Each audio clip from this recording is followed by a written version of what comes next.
نحمدہ ونصلی علی رسولہ الکریم، اما بعد، فاعوذ باللہ من الشیطان الرجیم، بسم اللہ الرحمن الرحیم۔ آج کا ہمارا موضوع گفتگو ہے سورۃ السجدہ۔ یہ سورہ مکی ہے اور اس میں 30 آیات اور 3 رکوع ہیں، جبکہ کلمات کی تعداد 380 اور حروف 1518 ہیں۔ اس سورہ مبارکہ کا نام السجدہ ہے، جو کہ اس کی آیت نمبر 15 سے ماخوذ ہے۔ اس کو سورۃ المزاجے بھی کہتے ہیں۔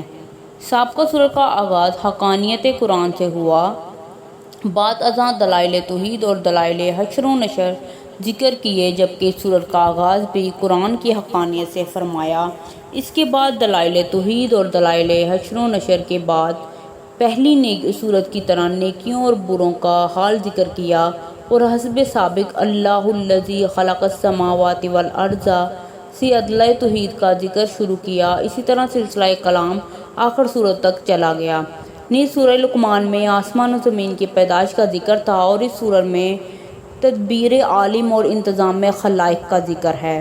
امام بخاری نے کتاب الجمعہ میں حدیث نقل کی ہے کہ رسول اللہ صلی اللہ علیہ وآلہ وسلم جمعہ کے دن کی صبح کی نماز میں الف لام میم سجدہ اور حل اتی علی الانسان پڑھا کرتے تھے۔ مسند احمد میں ہے کہ نبی صلی اللہ علیہ وآلہ وسلم ہمیشہ سونے سے پہلے سورۃ الف لام میم سجدہ اور تبارک الذی بیدہ الملک پڑھا کرتے تھے۔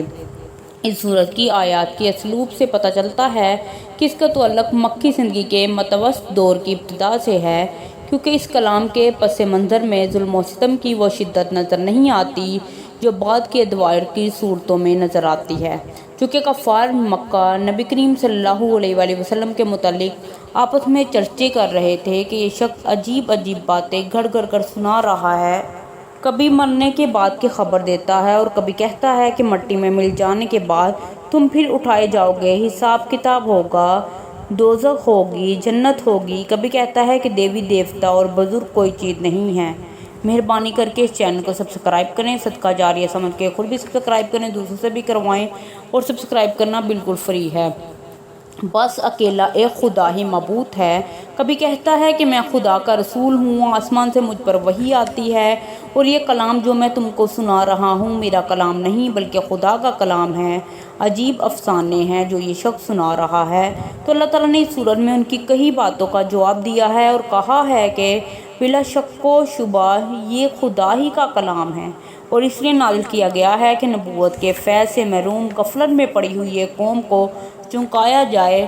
اس سے تمام افطرا کیسے کہہ سکتے ہو جبکہ اس کا منزل من اللہ ہونا ظاہر ہے۔ اس صورت میں ان کے شکوک و شبہات کا بڑے حقیقت پسندانہ اسلوب میں رد کیا گیا ہے کہ اگر انسان غور و فکر کی قوتوں سے محروم نہ کر دیا گیا ہو تو وہ ان پر ایمان لانے کے لیے مجبور ہو جاتا ہے۔ منکرین کا یہ عام دستور ہے کہ جب انہیں ان کی بدکاریوں سے روکا جاتا ہے اور انہیں قیامت کے دن سے ڈرایا جاتا ہے تو وہ عبرت پذیری کے بجائے یہ سوال کرنے لگتے ہیں کہ قیامت کب آئے گی، حالانکہ ان کا فائدہ قیامت کا انتظار کرنے میں نہیں بلکہ اپنی اصلاح حال کرنے میں ہے۔